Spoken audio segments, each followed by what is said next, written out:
Saudara, soal langkah politik Gibran, ia membantah dirinya bermanuver. Gibran menepis pertemuannya dengan Prabowo tak terkait isu politik atau pilpres. Gibran pun menyebut tak mau mengurusi soal capres dan cawapres.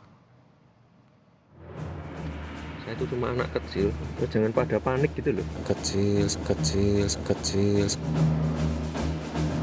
Anak kecil mana yang bisa bermanuver, apalagi manuver politik? Putra sulung Presiden Jokowi, Gibran Rakabuming Raka, berupaya meyakinkan para elit politik jika ia hanya anak kecil di partainya. Gibran mengaku dirinya hanya kader biasa, tak punya pasukan, apalagi untuk bermanuver politik. Bukan tanpa alasan, Gibran berulang kali membantah dirinya tengah bermanuver.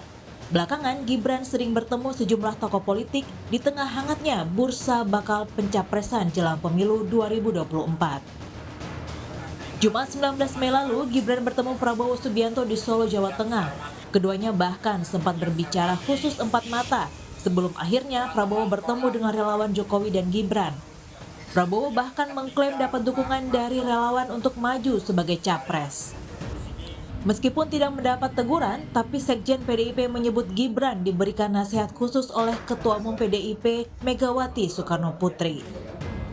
Nasihat-nasihat dari Ibu Megawati Soekarno Putri yang disampaikan melalui saya, ya termasuk bagaimana di dalam pemilu ini banyak yang melakukan dansa-dansa politik, sehingga kita harus kokoh sebagai kader partai. Karena itulah fokus kita saat ini menjalankan perintah dari Ibu Megawati Soekarno Putri, kemudian untuk memenangkan pemilu 2024, baik pemilu presiden dengan Pak Ganjar sebagai calon presiden maupun pemilu legislatif.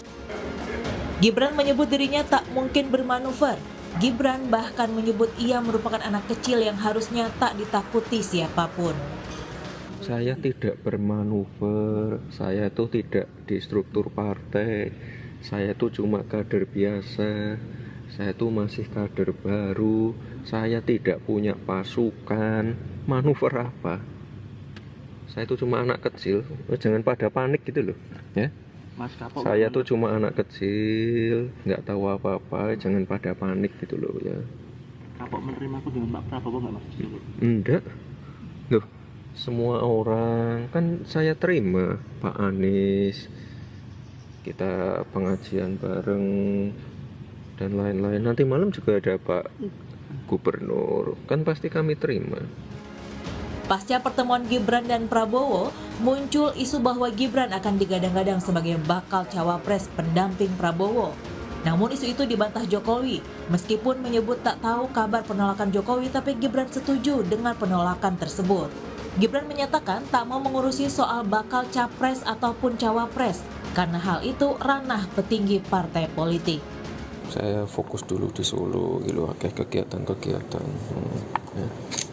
Urusan pencapresan, pemilihan wapres itu urusannya para pimpinan, para ketua-ketua umum. Anak kecil seperti saya tidak ikut-ikut, ya. Saya ini nggak punya posisi apa-apa, saya bukan siapa-siapa, ya.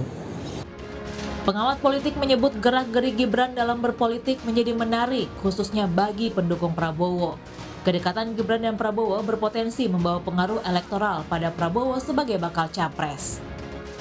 Apapun yang dilakukan oleh Gibran, sekalipun itu tidak ada motif politik misalnya, tapi seringkali diolah oleh siapapun di luar PDIP untuk mendapatkan keuntungan politik. Bagi Gibran mungkin pertemuan dengan Prabowo adalah pertemuan-pertemuan biasa, tapi bagi pendukung Prabowo Subianto itu dianggap sebagai bentuk dukungan politik yang diharapkan para pemilih Gibran dan para pemilih Jokowi itu secara perlahan akan hijrah kepada Prabowo Subianto. Saya kira inilah yang kemudian membuat kenapa Gibran dipanggil oleh PDIP. Gibran menyatakan tegak lurus dengan arahan partainya. Gibran juga mengungkap dirinya tak mewakili siapapun ketika menemui tokoh-tokoh politik saat dianggap mewakili posisi keluarga Jokowi, khususnya jelang Pilpres 2024 mendatang. Tim Liputan Kompas TV.